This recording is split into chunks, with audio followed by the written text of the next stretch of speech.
Thank you very much for visiting my channel. If not difficult, like and subscribe to my channel to always be aware of events. It may have been Britain's hottest day in history this week. But researchers warn such 40°C temperatures won't be out of the ordinary within the next 3 decades. A new study suggests that extreme heat waves will increase by more than 30% over the coming years, after being fueled by the burning of fossil fuels and other human activities. Tuesday was the hottest day ever recorded in the UK, with the mercury surpassing 40.3°C, 104 F. But it serves as an early preview of what climate forecasters believe will be typical summer weather by 2050. A new study, which analyzed atmospheric circulation patterns and greenhouse gases killing thousands, scientists warn that the worst is still to come.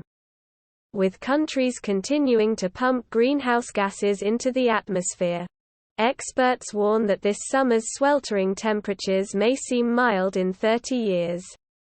Air conditioning, a technology many take for granted in the world's wealthiest nations, looked at data from just over a year ago when nearly 1,500 people died as average temperatures in the US and Canada more than doubled.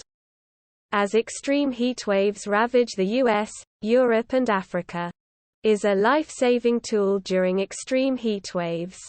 However, only about 8% of the 2.8 billion people living in the hottest, and often poorest, parts of the world currently have it in their homes.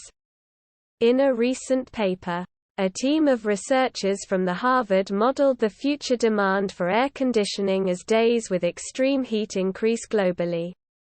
They found a massive gap between current air conditioning capacity and what will be needed by 2050 to save lives, especially in low-income and developing countries.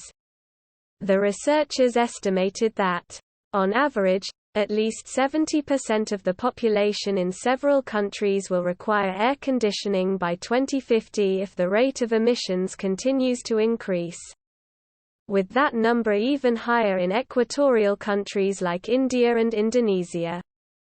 Even if the world meets the emissions thresholds laid out in the Paris Climate Accords, which it's not on track to do, an average of 40% to 50% of the population in many of the world's warmest countries will still require air conditioning. If you liked the video, please like and subscribe to my channel to stay up to date. Peace for everyone.